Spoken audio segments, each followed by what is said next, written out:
More and more people are buying electric cars, and we have several free charging stations right here in the Triangle, but some lawmakers want the free stations to go away. Tonight, consumer investigator Steve Sbraccia tells us about the effort to short-circuit publicly owned car charging stations. What is the difference between these two EV charging stations besides the design? Well, this one will cost you a fee to charge your vehicle.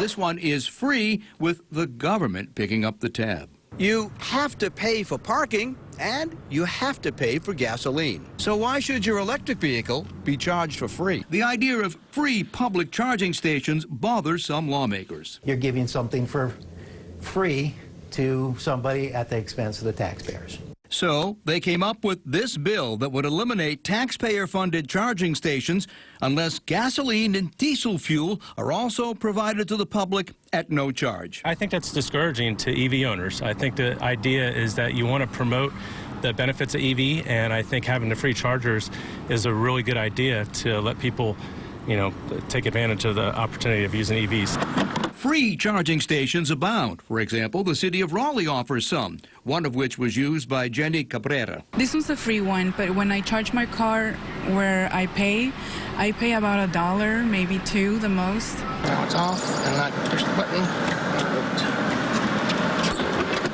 We also found them on the campus of NC State, where electric vehicle owners are encouraged to support and promote EV use on campus. Would you like to see the state charge for these electric stations instead of just having them for free? Would that be amenable?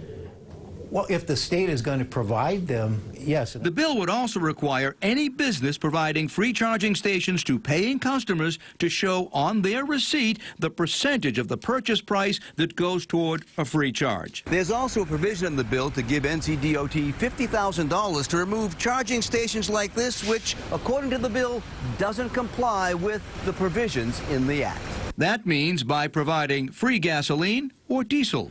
When I contacted the Department of Administration, which owns this charging station, it declined to comment, saying the bill has not yet been approved by lawmakers. And indeed, it did remain in committee when this year's short session ended. But one of the bill's sponsors says in the next session, free EV charging advocates will see it hasn't been forgotten. I think they've gotten a message by the bill that said that just isn't going to be acceptable. And Representative Brody did say if the federal government were to subsidize the installation of free charging stations and the state accepted that money, then it would be obligated to install them.